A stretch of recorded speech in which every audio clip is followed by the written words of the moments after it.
Pessoal, vamos seguir aqui. Acho que eu atingi o tempo máximo ali e não percebi. Então, eu estava falando do Felipe Zimbardo, né? O Felipe Zimbardo vai discutir a mesma ideia, vai discutir uma coisa semelhante quando ele analisa alguns episódios que aconteceram numa prisão norte-americana, fora dos Estados Unidos, em que estavam presos pessoas muçulmanas. Eu não vou antecipar o que ele fala no vídeo, né? Eu acho que vale a pena vocês assistirem, mas ele vai discutir as condições institucionais que produzem ações monstruosas, né? Por isso o livro dele e essa fala dele que vocês vão assistir se chama O Efeito Lúcifer, né? Ele diz que qualquer pessoa, mesmo pessoas comuns, são capazes de ações monstruosas dependendo das condições institucionais em que elas estão inseridas. Claro que existe espaço para os heróis morais, ele diz, né? Mas os heróis morais, enfim, eles são exceção, não a regra. E, enfim, a gente pode fazer todo um trabalho para que as pessoas consigam, né, se tornem heróis morais, mas a gente não pode depender deles para discutir a ética e a moral no mundo contemporâneo. A gente precisa criar condições para que as pessoas sejam éticas, criar condições materiais para que as pessoas sejam virtuosas, né, e consigam se comportar da melhor maneira possível, né?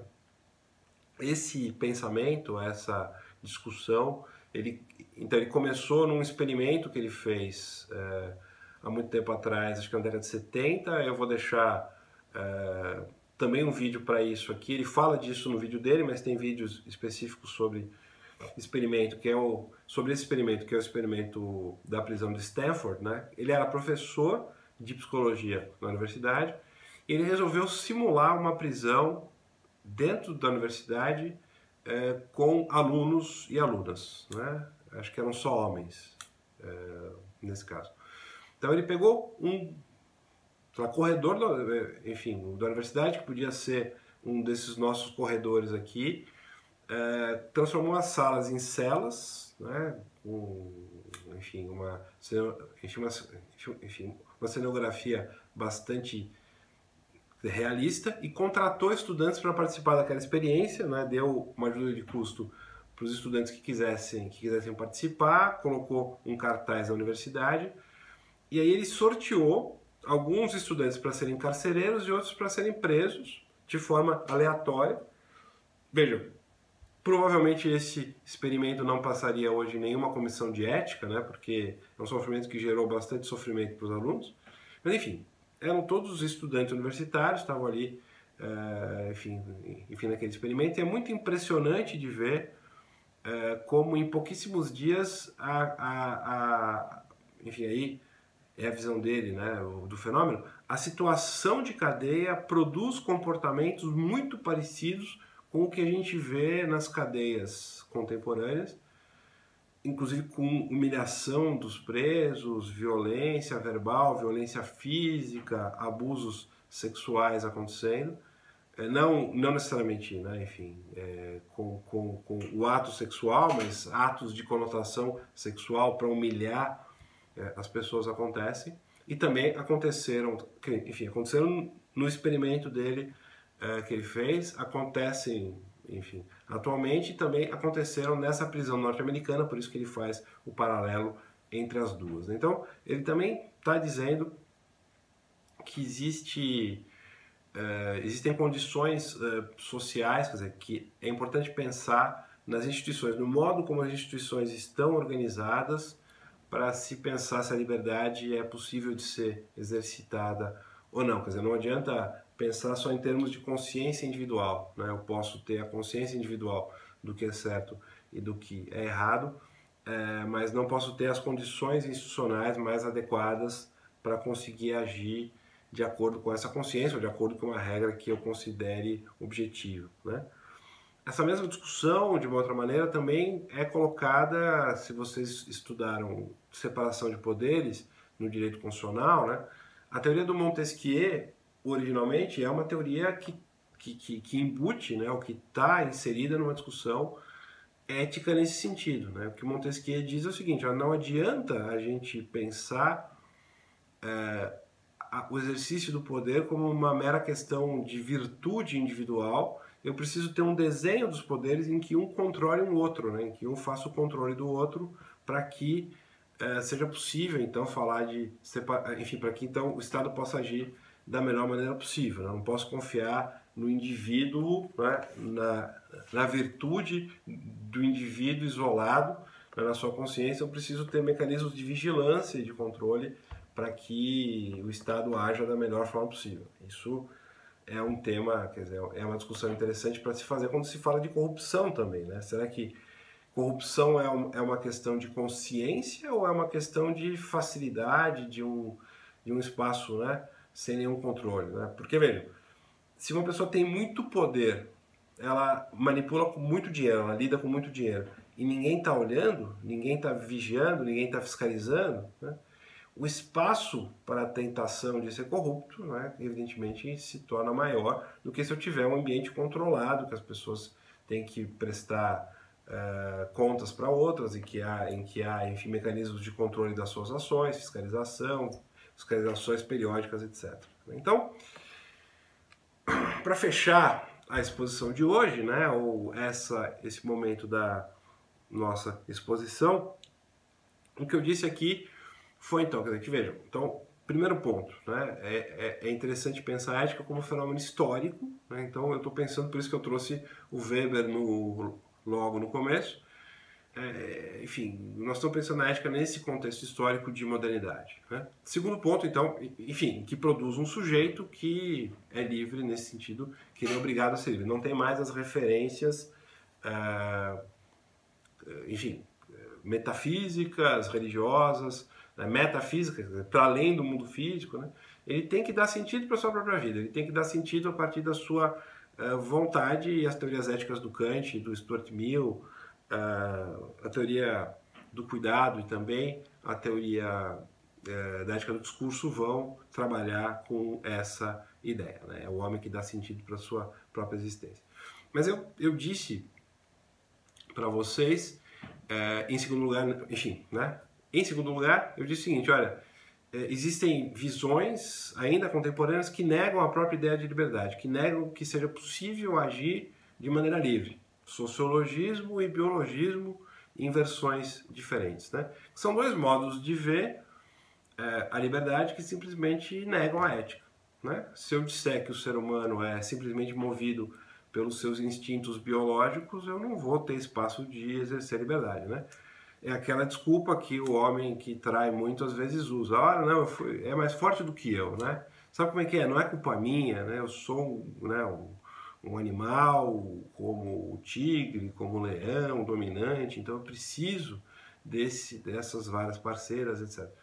Esse é um argumento biologizante que está tirando o espaço do sujeito de pensar e de refletir, né? Então, esse sujeito então é inimputável, né? Esse é o ponto. Só para esse assunto ou para os outros também, né? Então ele precisa de tutela, então essa é uma discussão que poderia ser feita, né?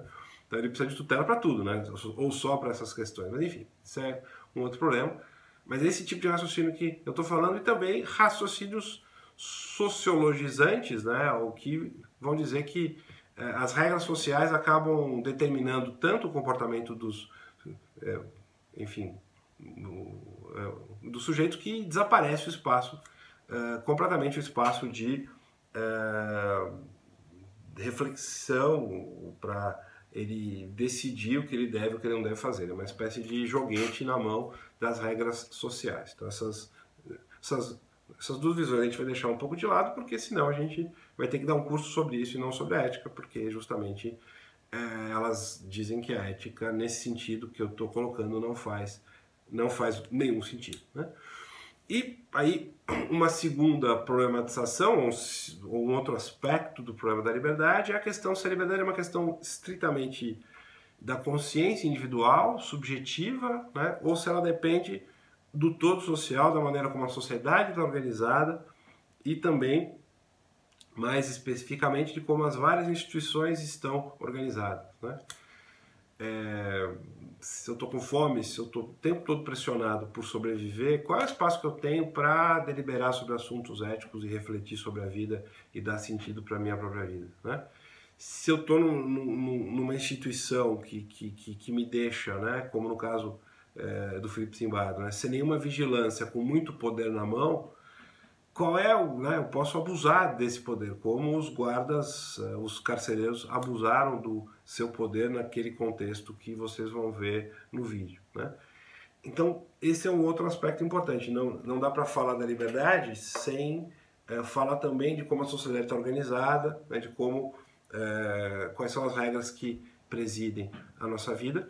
A ética do cuidado, que a gente vai ver um pouquinho mais para frente, ela pega esse ponto, pega essa crítica, né, pega esse aspecto aí, dizendo, olha, eu preciso pensar uma ética intersubjetiva e que repense a maneira como a sociedade está organizada para os diversos aspectos da vida, enfim, etc, etc.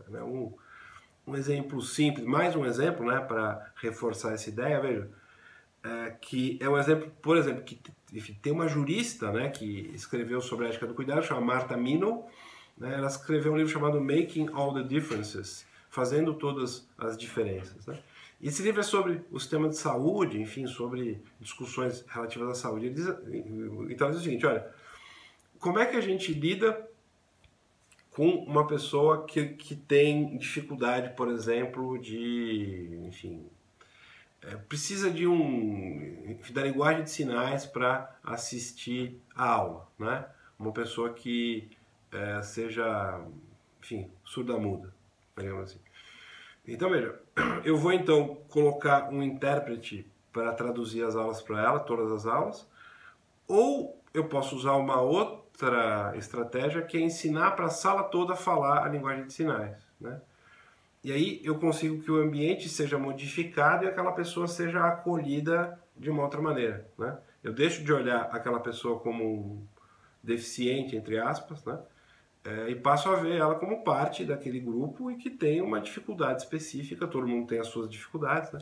Mas ela tem uma dificuldade específica que a gente pode lidar como grupo, não colocando alguém para, enfim, servir de uma espécie de prótese, né, para que ela consiga assistir aquela aula. Então, essa é uma maneira de pensar o direito e a ética, os critérios para a gente pensar a vida em sociedade, não de forma estritamente individual, mas de forma pensando nas regras de organização da própria sociedade, né? Mas essa é uma questão que a gente vai se aprofundar quando, enfim, a gente falar da ética do discurso.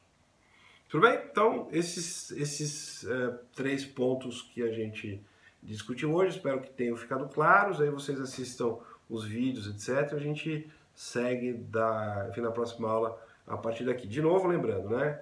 Ética como fenômeno histórico, a questão das visões que negam a ética, como sociologismo e o biologismo, né? Negam a ética porque negam a própria ideia de liberdade. E depois a discussão da liberdade como uma questão estritamente individual ou como uma questão que depende da organização, como a sociedade está organizada, e depende também de como as instituições estão organizadas. Tá bom? É isso então.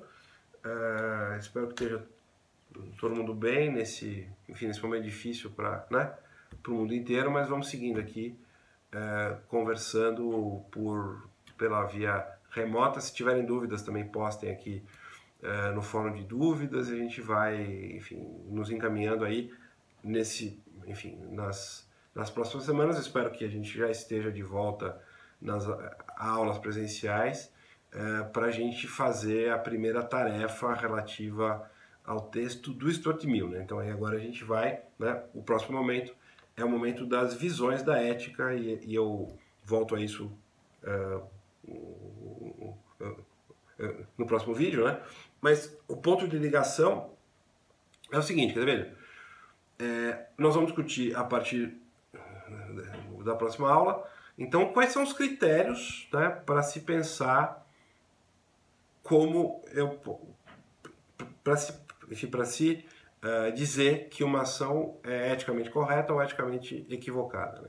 existem teorias, né, então, que vão propor critérios para dizer se a ação é eticamente correta ou eticamente equivocada, mas claro, essas teorias não vão funcionar, elas vão ter pouco sentido se eu não tiver um espaço social para que a liberdade seja exercida, é isso que eu estou propondo aqui, né? Então eu preciso ter esse espaço social para que a liberdade seja exercida, para que eu possa pensar de maneira consequente e interessante os critérios para se dizer o que é ético e o que não é ético, tá bom? Então a gente retoma, eu espero que já presencialmente na outra semana, senão a gente segue por aqui, tá bom? É isso, então... deixa elas dizerem tchau para vocês, né? Aqui a nossa amiga Mafalda e, enfim, a Lisa Simpson se despedindo de vocês. E, enfim, até mais. Bom trabalho aí para todo mundo.